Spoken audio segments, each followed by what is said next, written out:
ወገኖቼ ሰርቶ ማደር ክርስቲያንነት።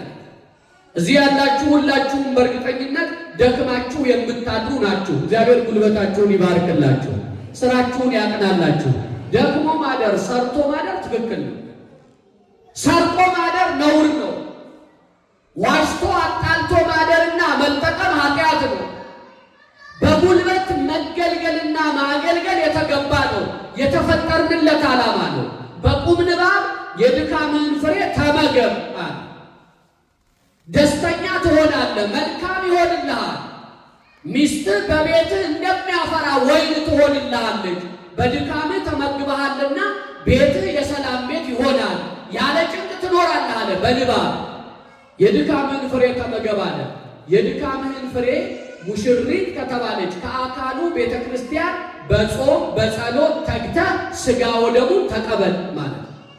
የድካምህን ፍሬ ተመገብ አለ። ለመቁረብ መጾም፣ መጸለይ፣ ንስሐ መግባት ይገባል አይደል? ይሄንን ነው ድካም ያለው። ድካምና የድካምህን ፍሬ ተመገብ፣ ከዚያስ መልካም ይሆንልሃል። ወገኖቼ ብዙ መልካሞች ያመለጡት በጾም በጸሎት ደክመን ስላልተመገብን። ጾም ጸሎቱ አለ፣ መትጋት መቆሙ አለ። አሁን ቅድም ለዓይን የሚያሳሱ ልጆቻችሁ ሰልፍ ይዘው የቅዱስ ሥጋው የክቡር ደሙን ጸጋ ሲካፈሉ ነበር። እሷ ያበጃችሁ ደስ የሚል ነው።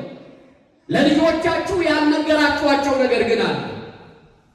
ይሄን ጸጋ ሊካፈሉ ሲመጡ ከቤተሰብ የተማሩ ጥቂት የሰሙቱ ሥጋውን ደሙን ተቀብለው እንደ ተራ ምግብ እያላመጡ ዘወር አይሉ፣ አፋቸውን በነጠላቸው ሸፈን አድርገው ያዋሂዱታል፣ ይወስዱታል። ተምረዋላ ከቤታችሁ። ጉዳዩን ያልነገራችሁ ባለ ዕዳ ወላጆች ሆናችሁ ባለ ዕዳዎቹ እናንተ እንደሆናችሁ ማሳያ የሆኑ ልጆቻችሁ የዚህን የድካም ዋጋ የሚታደልባትን ሙሽራዋ ክርስቶስ ብሉኝ ጠጡኝ ብሎ የሰጠውን ጸጋ ሲሳተፉ ተመልክተናል። ወገኖቼ ልጆቻችሁን እየላካችሁ እናንተ በሩቅ እንድትቆሙ አልተጠራችሁም። ይሄ ማዕድ ለሁሉ የተዘጋጀ ነው። ብእሲትከ ከመ ወይን ስሙር ውስተ ጽርሐ ቤትከ። ሥጋ ደግሞ በመቀበልህ በሰውነት ውስጥ ጸንታ ያለች ነፍስህ፣ ሚስት ያላት ነፍስን ነው። ነፍስህ ሐሴት አድርጋ በደስታ ትኖራለች። ለምን? ማዕዷን ስላገኘች። አያችሁ፣ ሙሽራይቱ ያለችው እርሱ ሙሽራ ነው ብሎ ክርስቶስ ሊልቅ እኔ ላንስ ይገባል ብሎ መሰከረ። አንዱ ይሄ ነው። ሙሽሪት የተባለች በሌላ አንጻር እመቤታችን ናት። ከኔ ጋር ናችሁ? ሙሽሪት የተባለች እመቤታችን ናት። ሙሽራ የተባለ